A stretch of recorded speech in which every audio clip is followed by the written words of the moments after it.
I just thought we did a good job of kind of getting our pace into the game. I know they're a transition team as well, but I thought, especially with our youth off the bench, just trying to bring a different speed and energy to the game. Um, Obviously, those guys are hard to guard, but we got to put the pressure on them to guard us as well. So we'll try to tighten some things up, find some defensive schemes that work for us, and just keep it, a free-flowing, open game, and tighten up around the fourth quarter, try to close it out. Did you guys watch the game together as a group, and what did you think of it today, the game? Yeah, I think a couple guys were in early. I mean, we scheduled practice, obviously, so we could see it after the game. I watched most of it at home.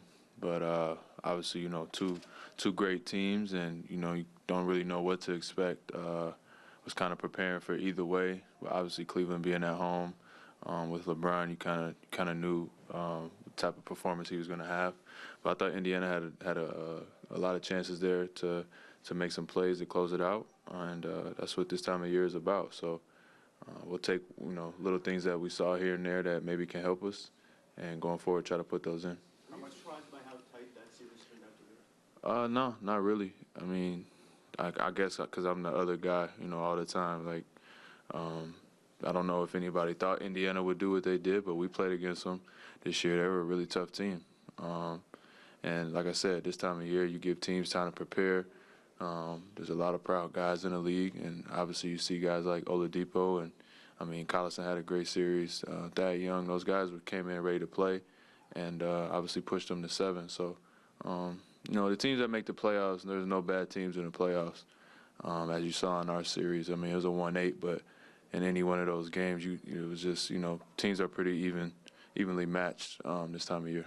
Last year they had a week off before their series with you guys, and even the year before you got here, they had 8 days off.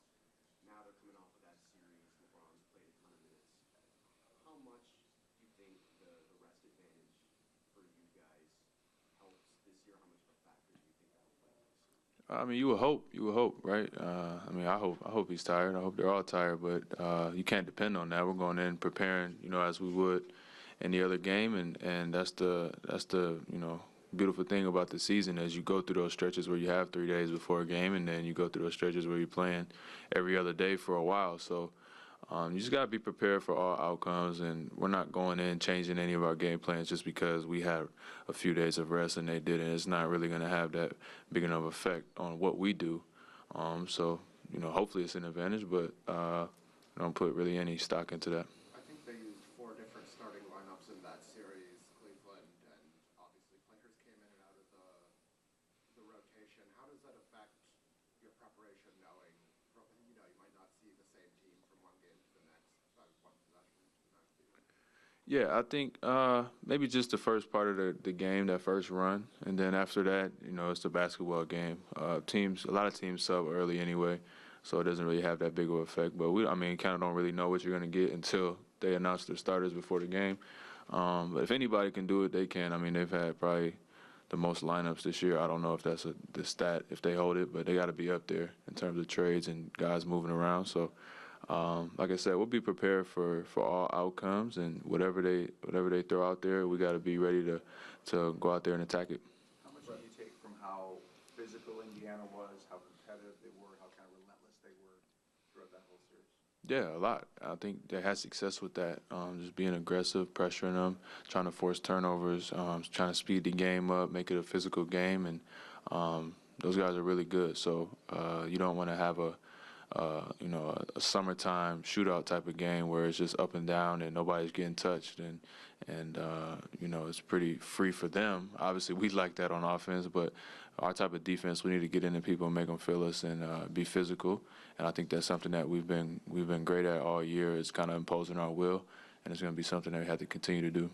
Did you have a couple the 2 games in Cleveland? Did you feel like those games were a little too close to maybe that kind of summertime back and forth game, given how comfortable they were offensively?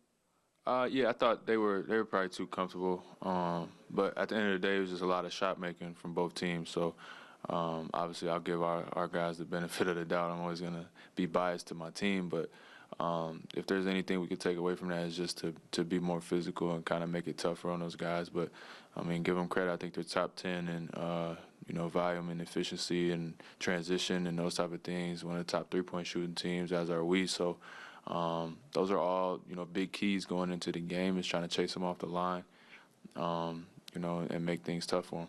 Fred, looking back from last year compared to this year, do you guys think that you're maybe better suited for, better balanced for Cleveland this year than compared to last year in the way that you guys have won and, with the second year that didn't really put it together this year? Who knows? It's a different year. It's a different team. They're a different team. I just think that, this time of year we have a really good team and we're really balanced and we have a good chance to keep, competing and advancing. And it's just a one game at a time thing. I don't really have a magic answer for that, to be honest with you. I thought we had a great team last year, and for whatever reason it didn't work out. Kyle went down with an ankle or whatever in that second round. But, it's a new year. Those past experiences are in the past, and it's a new year, a new team. It feels different, looks different, and we're going out there to make the outcome different. Do you guys within the locker room look at it as well of when's our chance? Is this our chance to kind of, dethrone LeBron James and to take the challenge of finally beating LeBron? Like so many teams in the past have needed to beat MJ, needed to beat Kobe and Shaq. Like this, at some point you got to take that step and knock him off.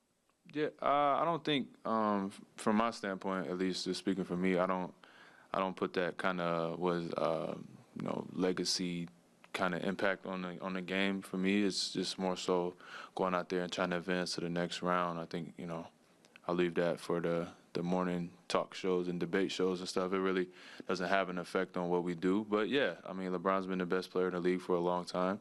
We all know that, and it's our job to go out there and beat them, and that's the type of attitude we have to have going forward this week. Can you describe the challenge of playing LeBron? We've seen it. I don't know what else there is to say.